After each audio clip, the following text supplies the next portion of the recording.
On va démarrer. Tout le monde est prêt? Bonjour, je suis Bruno Lévesque, j'ai 29 ans, je suis le cofondateur de PrestaShop. Pour ceux qui se demanderaient ce que j'ai à la main, puisqu'on m'a posé la question plusieurs fois, je me suis blessé il y a quelques jours. Rien de grave. Je suis aujourd'hui en présence d'Alexandre Morel et de Kevin Granger, et Marc Otto nous rejoindra ultérieurement à distance. Je vais les laisser se présenter en quelques mots. On va commencer par Alexandre. Bonjour à tous, Alexandre Morel, je suis directeur marketing d'OVH. Bonjour, je suis Kevin Granger et je suis designer pour PrestaShop, spécialité UX et UI.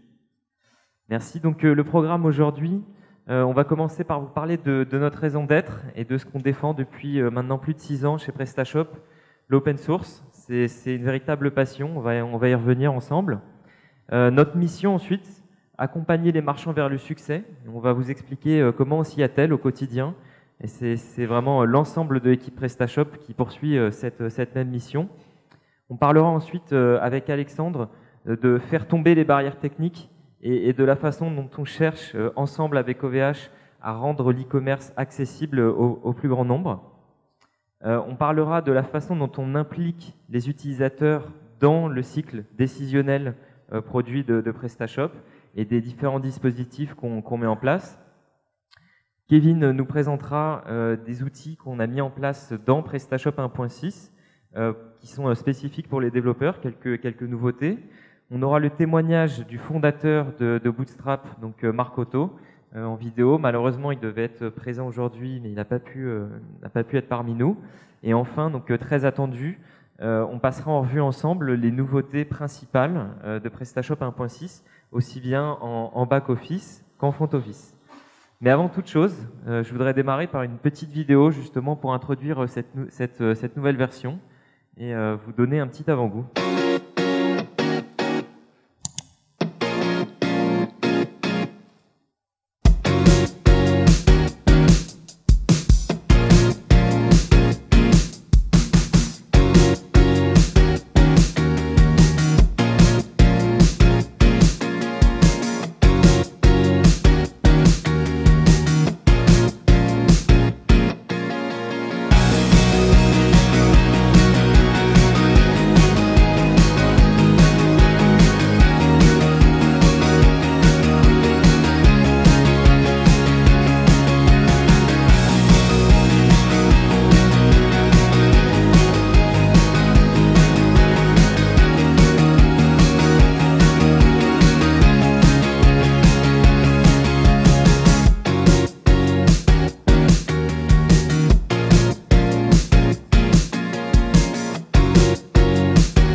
Merci, j'espère que ça vous a mis l'eau à la bouche. On va y revenir ultérieurement. Cette version est disponible en test, en version alpha depuis hier soir. Donc vous allez pouvoir la tester, la découvrir tout au long de la journée également sur un atelier à l'étage. On y reviendra. Merci. On va parler de l'open source en quelques mots. Pour nous, c'est vraiment important. C'est une valeur qu'on défend depuis plusieurs années. Les couleurs de l'open source, c'est avant tout une collaboration au quotidien avec une communauté, comme le disait Benjamin, de maintenant plus de 600 000 membres. On a un logiciel qui est disponible dans 60 langues différentes et peu de gens le savent, mais quand j'ai cofondé PrestaShop en 2007, on était déjà disponible en 3 langues et c'était vraiment une vocation d'être international, d'être internationaux dès le départ. On reçoit des contributions en permanence. PrestaShop fait partie des projets les plus actifs dans le top 20 des projets GitHub, qui est une plateforme de collaboration open source. Et donc je tenais à remercier toutes celles et ceux qui contribuent au succès de ce qu'est la solution PrestaShop. Et donc on parle du succès de PrestaShop, mais pas seulement, on parle du succès des e-commerçants. Et PrestaShop, c'est utilisé par tout type de marchands. On sait notre cible privilégiée, c'est les TPE et les PME. Il y a de très belles références qui utilisent PrestaShop. On peut citer les cinémas Gaumont, la marque emblématique Kawaii, Peugeot et énormément d'autres sites. Pour nous, c'est important d'avoir de belles références puisqu'elles vont inspirer les marchands. Et la conviction qu'on a chez PrestaShop, l'intime conviction, c'est qu'un petit marchand deviendra grand. Et donc on en vient à notre mission. La mission de PrestaShop, c'est bien ça. C'est d'accompagner les marchands vers le succès et de les aider à grandir. Donc un marchand, ça fait 6 ans qu'on rencontre des marchands et qu'on organise tous les trimestres des rencontres avec notre équipe technique, avec notre équipe produit. En France, mais pas seulement. Cette année, on en a organisé à Los Angeles, en Alaska, même en Australie. On en a eu en Pologne, on en a eu en Espagne. Et à chaque fois, on découvre de nouvelles success stories et surtout, on suit des marchands dans le temps. On les voit évoluer. On a repéré en fait trois grandes phases. Je vais prendre un exemple en fait. On a un marchand, donc Paul, qui était à Strasbourg et qui vend des horloges en bois, hein, des coucous, des horloges classiques. Ce qu'on remarque en fait auprès de ce marchand, c'est ce qu'on voit comme pour beaucoup d'autres, il a avant tout une passion pour son produit. Ce qu'il connaît très bien, c'est son produit. Il fait des marchés tous les week-ends, il pourrait vous en parler pendant des heures. C'est un excellent vendeur, mais il ne s'est pas encore adapté à l'e-commerce. Donc première étape, il y a une prise de conscience et il va se lancer dans l'e-commerce. Et il va faire face à tout un tas de défis. On parlera de barrières techniques avec Alexandre, mais donc il y a tout un tas de défis auxquels il va faire face. Donc marketing, hébergement, ainsi de suite. Installation de sa boutique, choisir un design. Donc le rôle de PrestaShop lors de cette première étape, c'est de lui fournir un outil qui est simple, qui est efficace, avec une courbe d'apprentissage qui est vraiment facilitée par rapport aux autres logiciels. Tout ça dans un seul but, lui permettre de faire le plus vite possible sa première vente, sa 10e vente, sa 100e vente, sa 1000e vente. Pour nous, la première vente, elle est symbolique et quand on interroge les marchands sur les e-commerçants, sur ce qui les a marqués dans leur vie d'e-commerçant, justement, c'est justement leur première vente. Pour certains, c'est arrivé seulement quelques heures après avoir ouvert leur boutique. Pour d'autres, il a fallu quelques jours. La deuxième étape, c'est on a affaire à toujours Paul, un e-commerçant qui est confirmé cette fois-ci, qui est devenu un peu plus mature. Ça fait 6 mois, ça fait 1 an qu'il utilise sa boutique et il a des préoccupations qui sont différentes. Il va démarrer sa première campagne AdWords. Il va améliorer son design. Il va chercher à améliorer les performances de son hébergement puisqu'il aura compris que ça a un impact sur son taux de conversion. Il va s'intéresser justement à des indicateurs vitaux qu'il ne connaissait pas jusqu'à maintenant, panier moyen, taux de conversion et surtout chiffre d'affaires à ce stade. C'est sa principale priorité, développer son chiffre. Puis on arrive dans une 3e phase. Donc Paul est devenu expert et cette fois-ci il a besoin de s'entourer. Donc là le rôle de PrestaShop c'est de l'aider au quotidien en développant un logiciel qui est adapté à tous les profils de l'entreprise. Aussi bien un préparateur de commandes que quelqu'un qui va décrocher le téléphone pour aider à générer davantage de ventes, que son développeur, son graphiste, et ainsi de suite. Donc le but, c'est mieux déléguer les tâches, anticiper les besoins, et son principal besoin à ce stade, c'est 2 choses. Trouver des relais de croissance, l'international en est un, et améliorer sa marge. Donc ça, c'est très important. On a des e-commerçants à ce stade qui ont compris que le chiffre d'affaires, c'est une chose, et pour gagner de l'argent dans l'e-commerce, il faut faire de la marge. Donc vous l'aurez compris, notre rôle, c'est de bien connaître nos utilisateurs, on va y revenir, pour leur fournir des solutions qui vont être simples, efficaces, et surtout qui vont être parfaites à chaque étape de leur développement pour s'assurer qu'ils grandissent et qu'ils aient du succès. Je vais laisser la parole à Alexandre qui justement va rebondir sur ces barrières techniques et sur le positionnement d'OVH vis-à-vis de ça. Je te remercie beaucoup. Bonjour à tous. Je vais vous parler quelques instants de certains éléments qui aujourd'hui nous lient, OVH et PrestaShop, dans un choix qu'on a fait ensemble d'avancer, pouvoir progresser et proposer des solutions plus performantes, des plateformes plus rapides, plus efficaces et on l'espère de plus en plus évolutives pour accompagner la croissance et également le cycle de vie du site depuis les étapes start-up, démarrage, jusqu'aux gros e-commerçants avec qui nous travaillons également. Et donc de voir de quelle manière ensemble nous pouvions avancer. Ce qui est important, c'est vrai qu'on parlait tout à l'heure d'open source et de liberté, c'est un peu dans l'ADN de notre entreprise. Pour ceux qui nous connaissent, peut-être certains de vous ne nous connaissent pas encore par rapport à l'ensemble de nos prestations d'hébergement, mais on a dans notre ADN la liberté d'installation, c'est-à-dire de pouvoir configurer au maximum les machines, les plateformes, les serveurs, et de donner à la fois aux développeurs, mais surtout et avant tout aux porteurs de projets, l'ensemble des outils et des éléments nécessaires qui leur permettent d'avancer rapidement dans la mise en place de leur projet. Et que ce soit aujourd'hui en matière d'API, en matière de configuration, en matière d'outils, on travaille énormément maintenant depuis 24 mois à fournir des éléments d'automatisation, d'accélération de votre business, puisque bien évidemment il y a le soft, la plateforme, mais derrière, eh bien, il y a besoin d'infrastructures, qu'elles soient nationales, internationales, et également, bien, on va parler de plus en plus de SLA, de haute disponibilité, puisque plus le projet prend de l'ampleur, plus on a besoin de garanties, et plus on a besoin aussi d'IT derrière pour faire en sorte que la boutique puisse suivre la charge et les performances pour une meilleure expérience de l'utilisateur. Le point le plus important, c'est qu'on est avant tout un fournisseur d'infrastructures. C'est notre cœur de métier, que ce soit des télécoms, que ce soit des plateformes web, du cloud, des plateformes dédiées. Mais ce qui est important pour nous, c'est que de plus en plus, on veut accompagner nos utilisateurs vers les plateformes, c'est-à-dire l'usage, ce qui est installé sur nos machines. Et parmi les différentes plateformes, si l'on regroupe les serveurs dédiés, le cloud public que l'on propose, que ce soit aussi toute la partie web, eh bien aujourd'hui, c'est plus de 200 solutions libres qui sont proposées. Alors quand je parle de solutions libres, ça commence avec des distributions d'environnement et d'OS, mais de plus en plus, on complète notre galerie, on complète nos bibliothèques avec des solutions métiers qui vont évidemment de simples CMS jusqu'à des outils plus évolués et de plus en plus business, et parmi eux, bien évidemment, la partie e-commerce. Quand on regarde l'observation des tendances, si je viens vous parler aujourd'hui, c'est avant tout parce qu'on peut se permettre d'être relativement libre dans la mesure où on a près de 700 000 clients. Et sur ces 700 000 clients, une très large partie sont des professionnels.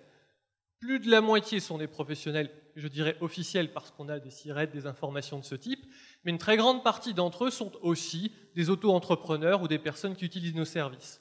Et quand on vient le rapporter au nombre d'applications hébergées, à savoir 18 millions, je pense qu'on se rapproche des 20 millions doucement de sites et d'applications Internet, eh bien vous comprenez rapidement que le ratio est possible surtout grâce à des web agencies, des revendeurs et d'autres professionnels qui derrière vont proposer aux clients finaux les services. Et là encore, que ce soit pour les plateformes, l'automatisation et les solutions d'e-commerce, eh bien nous aussi nous voulons donner les moyens de pouvoir aider à cette industrialisation du déploiement, notamment des boutiques.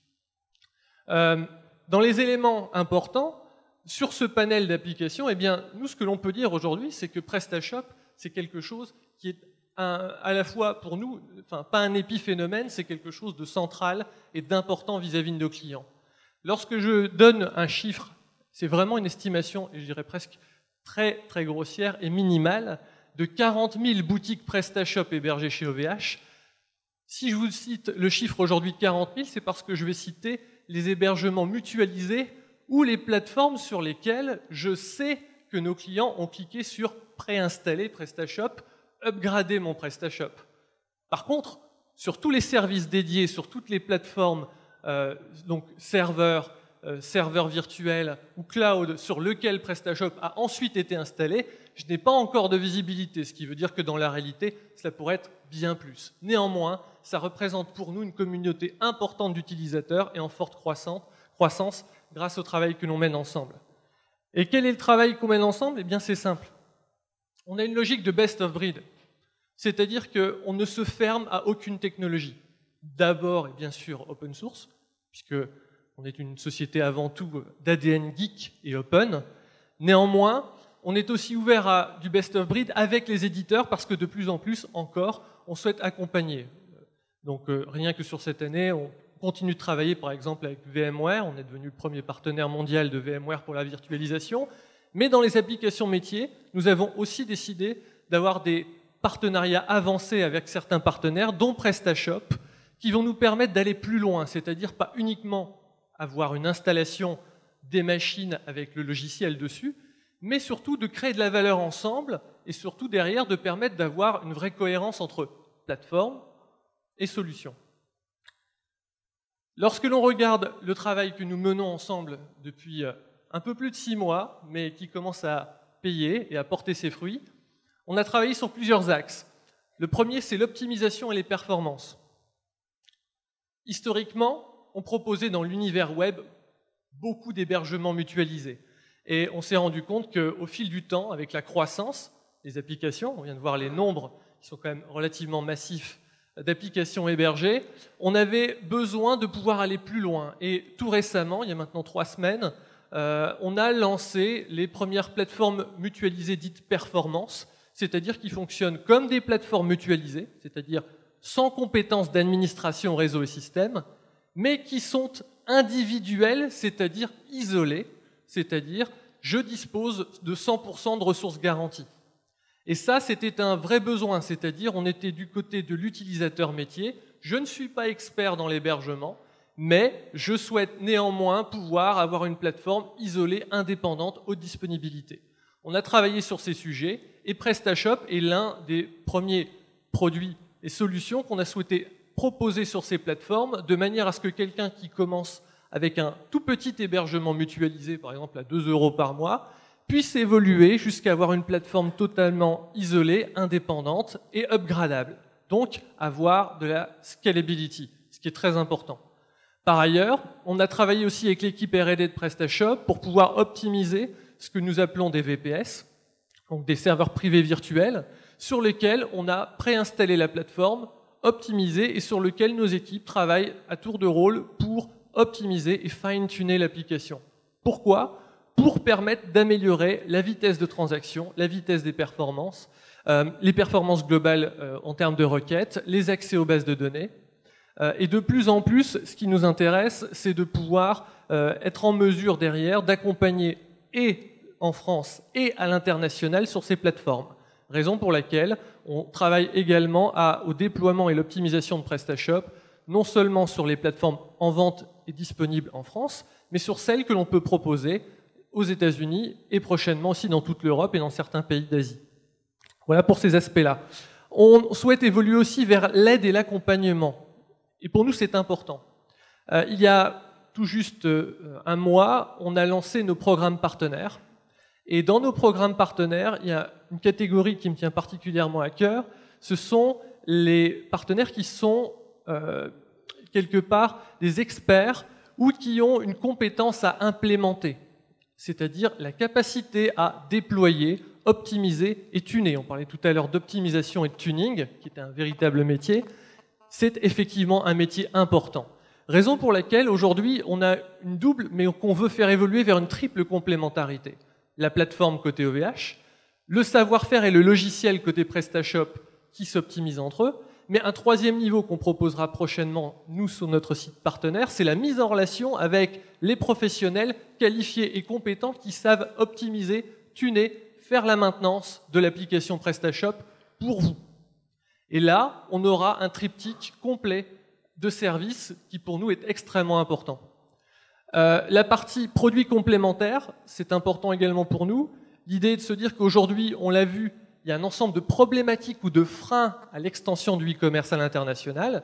On peut y répondre partiellement déjà en proposant non seulement bien sûr du PrestaShop optimisé, préinstallé, tuné sur nos plateformes, mais compléter ces plateformes par des choses qui vont apparaître prochainement, des packs dans lesquels on va retrouver aussi des solutions de paiement, des logiques de sécurisation, des outils de haute disponibilité, voire éventuellement des plateformes multisites, notamment on parlait tout à l'heure de la localisation qui peut être importante, sur lequel eh bien, je vais pouvoir sécuriser mon activité. Et tout comme progressivement avec l'évolution, on avait vu tout à l'heure que l'IT devenait un budget important, et surtout pour l'e-commerçant un élément critique, eh bien, fournir des outils, des plateformes multisites en France, au Canada, en Europe, qui vont permettre à un moment donné de dire je peux bâtir mes plans de reprise, mes plans de continuité d'activité et garantir sur toute la chaîne eh bien, effectivement, le même niveau de performance.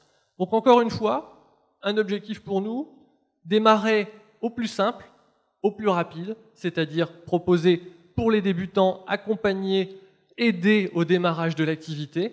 Et je pense qu'on aura très prochainement des nouvelles offres orientées start-up, sans dévoiler quelque chose tout à fait confidentiel. Aujourd'hui, à 16h, il y aura un premier site dédié aux startups qui va être lancé par OVH avec de nouvelles marques et de nouvelles offres. Mais en plus, aller derrière dans l'accompagnement progressif vers la professionnalisation, l'évolution, la croissance et, on l'espère, le succès de toutes vos boutiques. Merci beaucoup. Merci.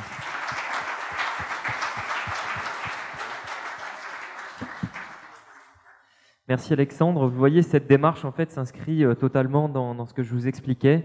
On cherche d'abord à donner l'accès, à ouvrir l'accès à l'e-commerce au plus grand monde, à démocratiser cet accès et ensuite à faire grandir les gens et à grandir avec eux. Donc c'est important. On va revenir en 2 points rapides sur justement notre démarche en termes d'expérience utilisateur et également d'interface et comment on travaille avec l'écosystème, avec des entreprises comme OVH et également avec la communauté. Donc en fait, il faut bien comprendre qu'on a des utilisateurs d'un côté et on a 3 éléments clés qui sont essentiels à bien cerner. Tout d'abord, qui sont-ils ? Travaille-t-on pour des petits marchands, des moyens marchands, des grands marchands ? Qui sont-ils ? C'est très important pour nous. Où sont-ils basés ? Plus que la tâche qu'ils cherchent à accomplir dans le logiciel, on a besoin de comprendre quels sont leurs objectifs.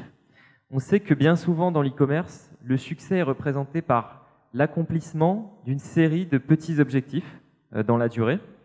Et enfin, le contexte, l'environnement dans lequel ils travaillent. A-t-on affaire à des marchands qui sont en monoboutique, en multiboutique, des marchands qui vendent à l'international, en local? Une fois qu'on a bien cerné ces 3 éléments au sein de PrestaShop, on va tout faire pour transcrire ça au sein de nos interfaces, dans le logiciel, et pour défendre 4 valeurs importantes. L'accessibilité, l'efficacité, la facilité de prise en main. On sait que PrestaShop a une courbe d'apprentissage qui est bien plus simple que pour d'autres logiciels. Et enfin, en bonus, de la motivation et de l'inspiration pour les commerçants pour les aider à aller toujours plus loin. Comment on fonctionne, comment on travaille avec la communauté ou avec des partenaires? On en parlait. La plupart des entreprises de logiciels ont un cycle de développement et de décision produit assez classique. En interne dans l'entreprise, quelqu'un a une idée. Tiens, si on développait un tableau de bord dans le logiciel, par exemple, l'équipe de développement va rédiger parfois, dans le meilleur des cas, un cahier des charges. La fonctionnalité va être développée, parfois testée, puis mise entre les mains des utilisateurs. Et là, on va se rendre compte que finalement, la fonctionnalité n'est pas en adéquation avec leurs besoins et qu'il faut réitérer en repartant au tout début du cycle. On perd énormément de temps, c'est très frustrant pour les utilisateurs et c'est inefficace. Chez PrestaShop, on a pris cette démarche à contre-pied. On est exactement, donc on est dans l'inverse. On va solliciter les utilisateurs dès le départ. Donc par exemple, pour PrestaShop 1.6, on a justement développé une fonctionnalité de dashboard, de tableau de bord. On a travaillé main dans la main avec une 30aine d'utilisateurs, des marchands, des agences, des freelances de différents pays. On les a d'abord écoutés, on a formé un groupe de travail qui a donné lieu à un cahier des charges qui a été amendé et validé par l'ensemble de ces utilisateurs. Puis on a écrit des spécifications et enfin l'équipe produit et technique de PrestaShop ont développé cette fonctionnalité et l'ont mise entre les mains des utilisateurs. Et là, à nouveau, on peut refaire un cycle pour s'assurer qu'on a bien répondu aux besoins. Donc cette démarche, elle est importante et comme le disait Alexandre, on l'a aussi bien avec les partenaires, on travaille main dans la main avec eux, qu'avec la communauté. Donc écoute et observation sont les deux maîtres mots dans ce workflow. Alors quel dispositif on met en œuvre en fait pour justement mieux travailler avec la communauté? Je voudrais faire une grande annonce aujourd'hui. On lance en fait le club utilisateur PrestaShop.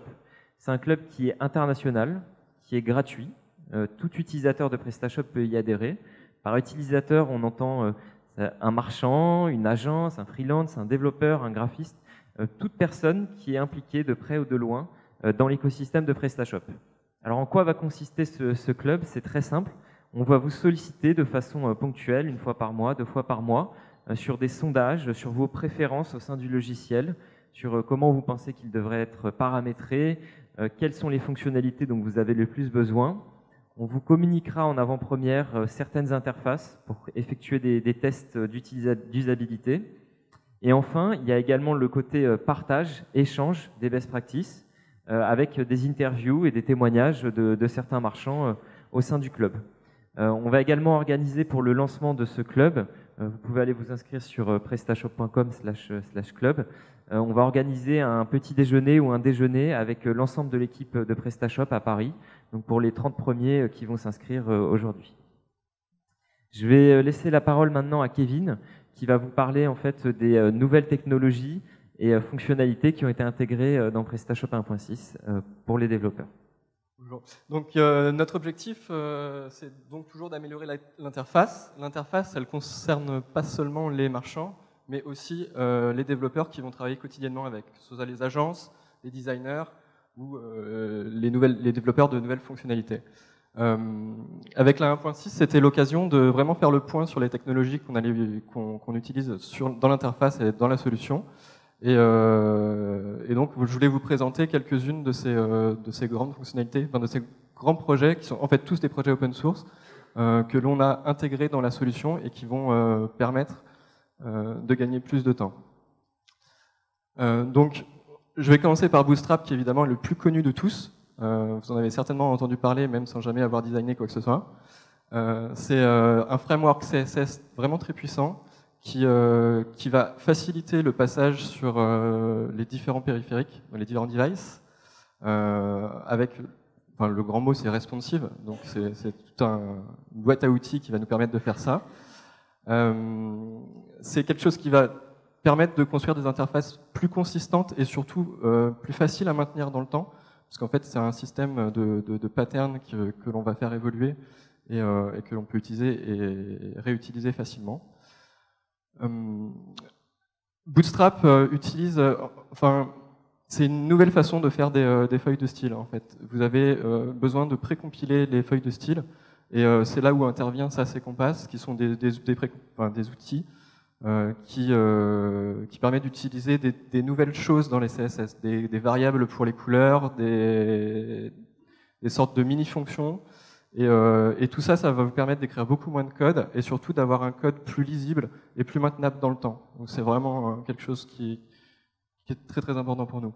Ensuite, on a vu avec l'arrivée du dashboard et de manière générale qu'on avait besoin de mieux visualiser les données. En fait, on est dans un environnement où il y a beaucoup de données et pour ça, on a choisi une librairie JavaScript qui permet de créer plus facilement des graphiques et des visualisations des données. Donc là, il n'y a quasiment pas de limite, ça va être assez intéressant à suivre. Bootstrap, en fait, et toutes ces technos sont des projets open source qui, on pense, partagent vraiment les mêmes valeurs que PrestaShop, dans le sens où ils ont reçu le support de la communauté, et évoluer au fur et à mesure, et surtout elles nous permettent de nous concentrer sur notre métier. Donc, notre métier, c'est le e-commerce, et c'est vous faire gagner du temps là-dessus. Donc nous, si on gagne du temps avec ces technologies sur la mise en place de votre outil, tout le monde est gagnant. Bootstrap a été initié au sein de Twitter par Mark Otto et Jacob Thornton, qui sont donc des visionnaires, on va dire, des designers et développeurs qui travaillent chez Twitter. Et on a malheureusement, on n'a pas Mark Otto ici, mais il a souhaité répondre à quelques questions via une vidéo. Voilà. Everybody, Kevin, thanks for the introduction. Sorry I couldn't be there in person. Got a couple conflicts next week. There's a team workshop, and then I'm flying to Boston for a conference. So hopefully in my physical place, this video will suffice for you guys. Before we go any further, I just want to say thank you to PrestaShop. Thank you to the community for the questions. Thank you to Natalie in particular, who works at PrestaShop, for emailing me, coordinating, answering all my questions, and being super helpful. Really appreciate it. I'm bummed to not be there in person, but hopefully this video coming from San Francisco will help you guys out, and look forward to talking to you, seeing you on the internet, I guess. So let's get right to it. If you don't know me, or if you were not listening to anything Kevin just told you about me, then here's a quick little introduction. I'm a designer and a developer. I've been doing this stuff for over 14 years now, and currently I work at GitHub. I've been over here for over a year now, and I primarily work on GitHub.com. Before that, I worked at Twitter. I worked there for 2.5 years, And I started off on the revenue team, and then I moved over to the Twitter.com development and design teams. Spent a lot of time writing a lot of HTML and CSS. And as you probably already know, while I was there, I also made this thing called Bootstrap with my buddy and coworker, Jacob Thornton, aka @Fat. Peux-tu nous raconter comment est né Bootstrap? C'est du live quasiment. Yes, I can. Bootstrap was originally made as an internal tool for the revenue team at Twitter. And when I say that, what I mean is we built an actual tool to help us administrate, and work with our customers who were building or who were advertising on Twitter. And so we designed a single one internal tool, one application, and we built all the navigation, the components, the buttons, forms, tables, everything just for that. And as we did that, I took all those things, copy and pasted them over into this other thing over here, and documented them as much as I could, as much as made sense at the time. And that's really where Bootstrap was born, as a way of documenting this internal tool that I had, that we had worked on, and that I thought could have a little bit more potential than the other internal tools at Twitter. Most of them had kind of languished a little bit or were just kind of afterthoughts just due to time constraints. And so internally, Bootstrap, which then was actually known as Twitter Blueprint, it really actually kind of blew up when we had our first Hack Week at Twitter. And when I say blew up, I mean at the end of that week, half of the teams presenting for Hack Week, which are over 70 teams, over half of them were using Bootstrap. And I didn't even know about it. These people just got started with it and were able to use it and make awesome stuff with it. And so from there, we decided to open source it. And it took a year to actually do it before we actually released it. But Jacob came on board and helped me, or got all of it organized and really helped us solidify the launch. And afterwards came back to write all those jQuery plugins. And the rest is basically history, and all that history is in the changelog for Bootstrap. So you can get that there. À ton avis, quelles seront les prochaines tendances du web design? I think that most of the things that we've seen this year in 2013, we're definitely going to see next year, and only faster and more in larger amounts, right? So the simpler visuals, the flat design, the focus on mobile and responsive, we're definitely going to see a lot more of that. Beyond that, I think it's kind of anybody's game. The flat design stuff really gave us something to all to rally around, which we've already kind of been doing, which is content first. Focus on your content. Flat design is about removing Chrome, removing the visuals, removing heavy elements, and just focusing on content as much as possible, whether that's text or photos. Beyond that, personally, I want to see folks working on things that nobody's even thought of yet. I want to do this because I think it'd be awesome, and I want everyone else to do it because it's worked out pretty well so far. Is what is a new UI pattern that we haven't thought of? And I think that this next year, when we see how much people can do on mobile devices and desktop devices as they get more powerful, as our CSS support, JavaScript support gets better, we're definitely going to be able to do a lot more things, and I'm really excited for what the change is going to be moving forward. Est-ce que ça te fait quelque chose de savoir qu'un logiciel de e-commerce propulsant 150 000 boutiques va utiliser Bootstrap? Honestly, it kind of blows my mind, and I'm really excited to see what you guys do with it, and how it helps you, and how it affects how you guys work and what you do, and all the way down to your customers and everything.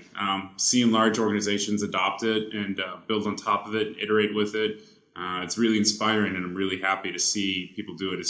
It's kind of frightening and exhilarating and humbling all at the same time, because I don't know how it's going to go, and hopefully it goes really well for you guys. And I want to learn as much as you guys have to offer to me on that. So make sure you tell me how it goes, because I think it's going to be pretty awesome. And that about wraps it up. Thanks everyone for listening. Thank you so much for coming out to Bar Camp. So again, I'm so sorry I couldn't be there in person, but hopefully this video hasn't been a complete waste of your time, and that it hopefully helps out in some small way. I said it before, but please don't ever hesitate to reach out via Twitter or email or my GitHub feedback repository. Thanks everyone again. Thank you PrestaShop. Thank you Bar Camp. Have a good one. Bye.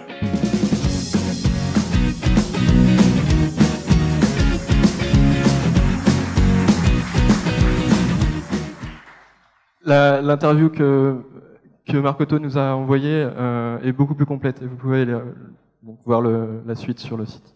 Vous avez en effet près d'une demi-heure de vidéo. Il a répondu en fait à plus de... Quand on a su qu'il ne pourrait pas se déplacer, on a sondé la communauté, on a reçu plus de 60 questions à lui poser. Donc on a fait une sélection et rendez-vous en ligne pour voir la suite de la vidéo.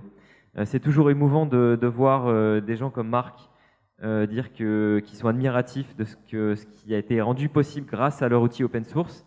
Et je pense qu'on a ce même sentiment chez PrestaShop quand on voit au quotidien des marchands qui réussissent. Merci à Kevin pour l'introduction, qui est resté très modeste. Ça fait plus de 10 ans qu'il se spécialise sur les interfaces, très actif dans l'équipe produit de PrestaShop. Et donc, pour ceux d'entre vous qui participeront au club utilisateur, vous aurez affaire à Kevin sur tout ce qui est test d'usabilité et amélioration des interfaces. J'espère que vous allez vous inscrire.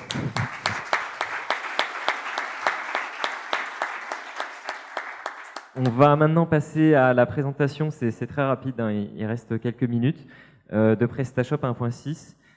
Donc je le disais, elle est disponible en version Alpha 1 depuis hier soir. C'est une version qui a pour but de vous montrer l'étendue fonctionnelle de cette nouvelle version, qui ne doit pas être utilisée en production. On est encore en phase de test et on va vous expliquer pourquoi. On va commencer avec le front office. Donc c'est le nouveau template par défaut qui est présent dans PrestaShop 1.6. Très blanc, très épuré, qui met en avant en fait de façon très importante les produits. Vous retrouvez également des éléments de merchandising ici, avec un slider et 2 images qui vous permettent de faire des mises en avant lors des soldes de Noël ou autres. Vous avez des éléments de réassurance client, on le voit ici hein, dans le pied de page. Les réseaux sociaux qui sont présents ici et ici, je ne sais pas si le plan n'est pas trop petit. Mais, la vue du fond sur la site. Énormément en fait, d'éléments pour augmenter le taux de conversion. On va rentrer dans le détail. Notamment donc, sur la fiche produit, on va la voir en vue d'ensemble, mais vous avez une zone d'ajout au panier qu'on a grossi ici et qui est distinctement mise en avant volontairement. On a constaté chez plusieurs marchands que ça a augmenté la conversion. Et en fait, quand quelqu'un ajoute un produit au panier, au lieu de le rediriger vers la page du panier, on va désormais ouvrir une pop-up qui est très élégante, dans laquelle on va avoir un récapitulatif de son panier, le produit qu'il vient d'ajouter ici, ainsi que des produits relatifs à cet achat, donc ce qu'on appelle du cross-selling, qui permet d'augmenter notamment votre panier moyen. Si on revient rapidement sur la page d'accueil, vous avez également des éléments de navigation qui sont efficaces, avec ce menu hein, qui est ici en haut. Vous pouvez ajouter autant de catégories que vous le souhaitez dedans et de sous-catégories et également, comme vous le voyez ici, à nouveau des éléments visuels pour augmenter la conversion, pour peut-être mettre en avant certains corners de votre boutique. On le disait, hein, dans les 3 étapes clés du développement du marchand, le merchandising et la création du catalogue arrivent très en amont et donc on a pensé que c'était indispensable de travailler sur ces éléments. Le panier comporte désormais des éléments visuels, donc le panier qui est accessible en haut du site, comporte désormais les photos des produits que vous êtes en train d'acheter. Une fonctionnalité très intéressante qui justement nous a été suggérée par la communauté, qui est très utilisée et très répandue aux États-Unis. On appelle ça Quick View. Le principe, c'est que de n'importe où sur votre site marchand, lorsque vous avez, depuis un listing produit, donc aussi bien dans une page catégorie que dans votre liste des meilleures ventes ou des nouveautés, au lieu de se rendre sur une fiche produit, c'est-à-dire une nouvelle page, vos visiteurs vont pouvoir avoir un aperçu rapide de cette fiche produit, donc en quelque sorte une vue simplifiée qui reprend les éléments essentiels de la fiche produit et qui permettent de réduire l'acte d'achat, le temps qui est nécessaire pour l'acte d'achat. Donc ça augmente à nouveau la conversion. Également, on parlait de personnalisation de sa boutique hein, dans les premières étapes du lancement d'un site e-commerce. Donc, Kevin vous parlait d'outils tout à l'heure, on parlait de Bootstrap, de SaaS, et quand il parlait de variables, pour traduire ça maintenant sur le plan fonctionnel, ça nous a permis de développer un outil donc, pour les marchands qui est visible en front office, là si on le voit sur le côté de l'écran et il y a le détail ici, qui permet en fait en quelques clics de changer l'apparence visuelle de son site pour avoir un site à ses couleurs, donc qui va être en harmonie avec votre logo et le reste de votre charte graphique. Vous pouvez également changer la police de caractères et on va rajouter de plus en plus d'éléments que vous pourrez modifier facilement. On passe maintenant sur la page catégorie. Donc là, on s'est rendu compte, toujours avec ces tests d'usabilité, que certains sites se prêtent mieux que d'autres à l'affichage des produits en liste ou en grille ou en mosaïque, si vous préférez. Donc on a décidé de laisser le choix aux marchands et également aux utilisateurs. Donc vous avez des icônes ici maintenant qui permettent de changer en temps réel en fait, le mode d'affichage des produits.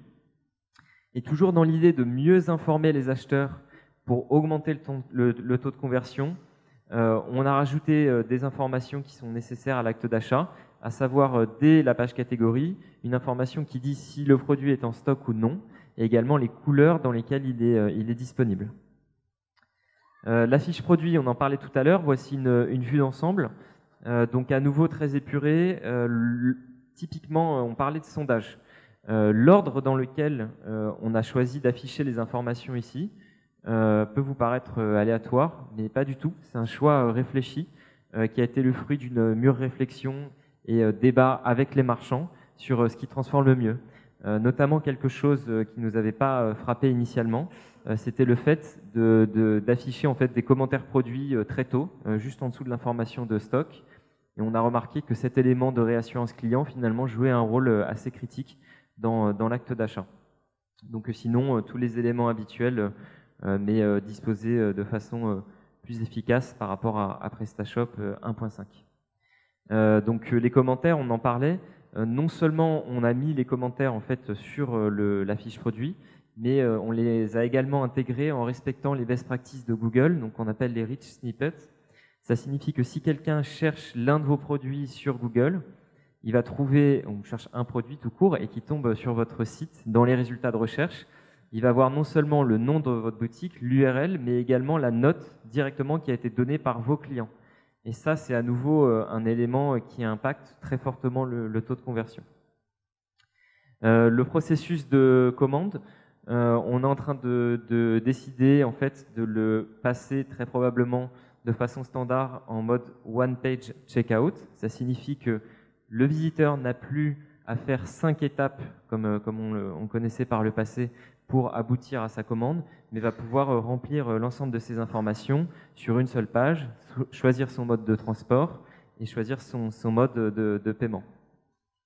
Alors avant de parler du back-office, je pense que ce qui est important en fait de bien voir, on voyait tout à l'heure les 3 éléments critiques que PrestaShop doit cerner pour fournir des belles interfaces. On parlait de qui sont les utilisateurs, quelles tâches et quels objectifs ils poursuivent et dans quel environnement. Le principe de PrestaShop, c'est de trouver la bonne fonctionnalité pour la bonne personne au bon moment. Donc je vais vous présenter en quelques mots les nouveautés du back-office et je voudrais que Kevin nous explique notamment le travail qui a été fait sur les boutons d'action qu'on voit ici, là. D'accord. Alors, en fait, de manière générale, dans l'interface, il y a des choses qu'on a besoin de faire rapidement et il est indispensable d'avoir le bon bouton au bon moment, comme on disait. Donc, on est dans une logique de simplification. Donc là, par exemple, sur la page module, qui est une des pages les plus utilisées quand vous créez votre boutique et quand vous voulez la faire évoluer, eh bien, c'est tout simple, mais on n'avait pas besoin d'afficher la panoplie complète des boutons. Donc, on a utilisé un élément de Bootstrap qui permet de ranger les actions secondaires, voilà, ça, dans un petit pop à côté du bouton. Et ça simplifie énormément l'interface quand on le fait un peu partout. Et voilà, le temps.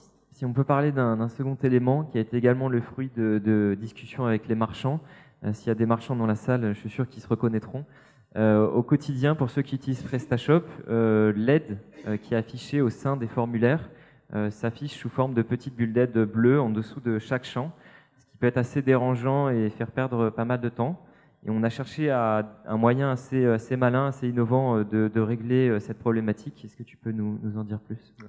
Bon, là, c'est pareil, on a des fonctions qu'on va utiliser tous les jours. Une fois qu'on a lu l'aide une fois, le lendemain, ça va aller, quoi.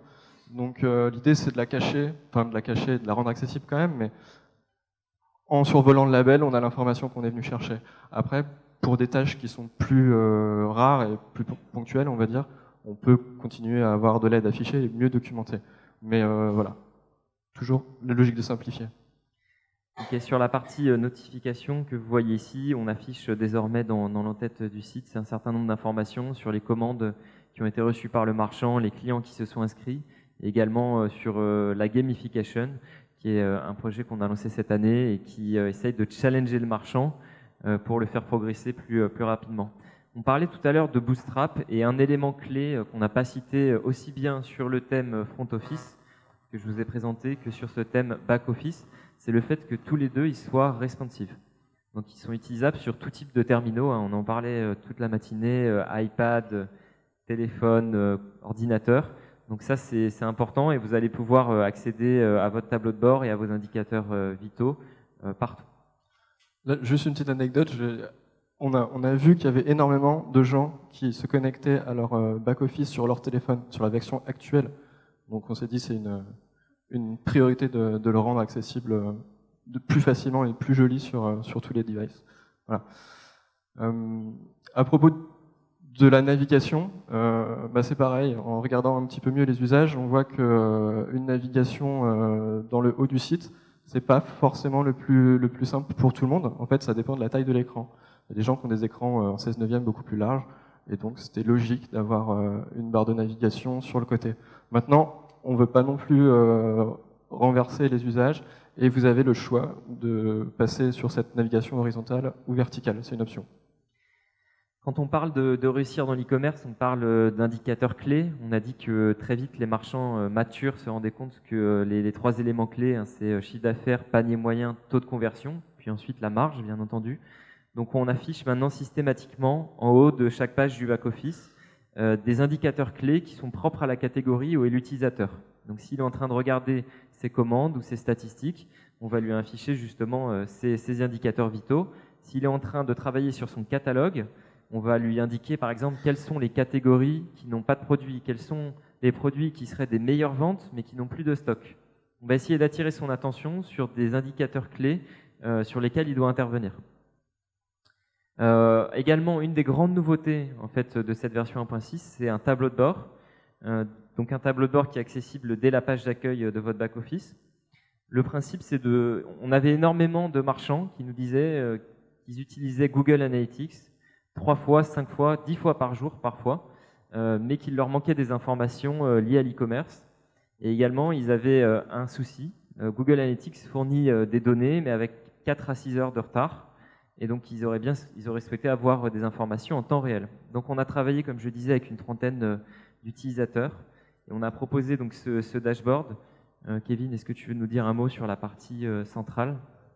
Donc là, vous avez, c'est l'occasion de placer Data Driven Document, donc notre librairie, qui permet de tracer les graphiques des différents indicateurs clés de l'activité de la boutique. Donc on pense que c'est primordial de l'avoir à cet endroit-là. Et surtout, on voudrait aller vers, pas seulement montrer les données, mais aussi savoir à cet endroit-là comment aller